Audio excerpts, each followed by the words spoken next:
How big of a role did campaign funds play in the outcomes of yesterday's primary elections? Good evening and thanks for watching tonight. I'm Todd Blackington. Some may say that money cannot buy votes, but tossing some campaign cash around during primary season could not hurt your chances of getting on the ballot for November.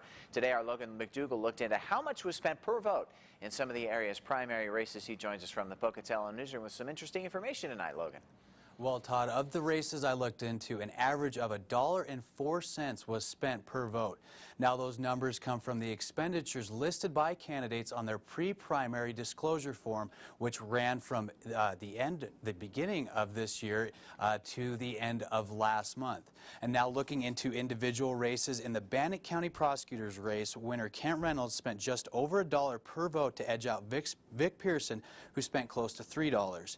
Carl Anderson didn't spend any money in the commissioner's race and defeated his two opponents. Anderson reused the resources from previous campaigns, while Ernest Moser spent 47 cents and Robert Ballard spent 5 cents. Moving north to Bingham County in the prosecutor's race, Cleve Colson outspent Scott Andrew $2.68 to 10 cents per voter to earn his win. In the Bingham County Sheriff's race, Craig Rowland was outspent over 2-to-1 in his race against current Sheriff Dave Johnson.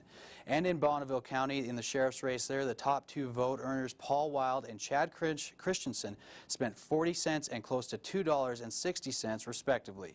In the District 3 Commissioner's race, Lee Stakers spent just over a quarter per tally, while Lee Brighton spent close to $1. Now, overall, voter turnout for the state's first closed Republican primary was down, with 23% of registered voters heading to the polls Tuesday.